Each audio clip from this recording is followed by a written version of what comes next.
Hello everyone, आप सब लोगों का स्वागत है मेरे YouTube channel the teaching bros में। हम बात कर रहे थे एनाटॉमी इन फ्लावरिंग प्लांट्स। देखिए सवाल क्या कह रहा है। सवाल कह रहा है consider the following tissues in the stelar region of a stem showing secondary growth, arrange these in the correct sequence of their position from pith toward cortex. Pith से कॉर्टेक्स की तरफ हमें सही सीक्वेंस लिखनी है। पहले क्या आ जाएगा, primary xylem number 1, number 2 secondary xylem, then secondary phloem and last में क्या आ जाएगा, प्राइमरी फ्लोएम। तो ए बी डी सी, तो option A is your right answer. आगे देखिए, identify the correct statement. Correct statement हमें बताना है। अगला सवाल देख लीजिए।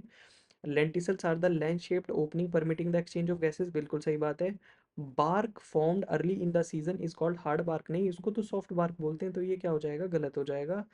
Bark is a technical term, नहीं भैया नॉन टेक्निकल टर्म है, आगे तो पढ़ने की जरूरत ही नहीं है। Bark refers to periderm and secondary phloem, D बिल्कुल सही स्टेटमेंट है। फेलोजन इज सिंगल लेयर्ड, नहीं मल्टी लेयर्ड होती है, तो ये गलत हो गया। तो ऑप्शन क्या हो जाएगा आपका, ए और डी ठीक है। दैट इज ऑप्शन किस में दे रखा है, डी ऑप्शन में दे रखा है। Given below are two statement, दो स्टेटमेंट दे रखे। ए आर है भैया, ध्यान से।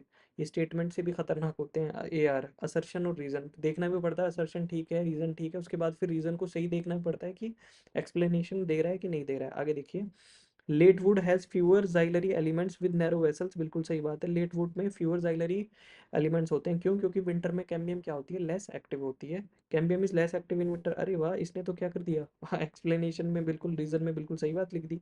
तो असर्शन भी ठीक है, रीजन भी ठीक है, और रीजन एक्सर्शन का बिल्कुल करेक्ट एक्सप्लेनेशन है। तो आंसर क्या हो जाएगा, सी हो जाएगा। आगे देखिए, in old trees the greater part of secondary xylem is dark brown and resistant to insect attack due to, किसकी वजह से होता है, किसकी वजह से होता है, ऑर्गेनिक कंपाउंड जैसे टैनिन हो गया, रेसिन्स हो गए, इसेंशियल ऑयल हो गए, ये सब के सब कहाँ होते हैं, सेंटर वाला जो पार्ट होता है वहाँ पे जमा हो जाते हैं, जिसकी वजह से कलर कैसा हो जाता है, डार्क हो जाता है।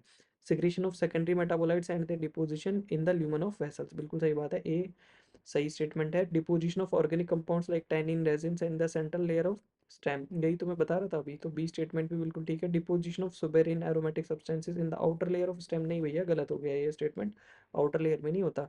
Deposition of tannin gum resins and aromatic substance in the peripheral layer में नहीं होता, तो ये भी गलत हो गया। Presence of parenchyma cells functionally active xylem, नहीं नहीं नहीं, ये भी स्टेटमेंट भी क्या हो गया, गलत हो गया। तो क्या हो जाएगा आपका, A and B, A and B only, ये दोनों ठीक है। तो option A is your answer. Thank you.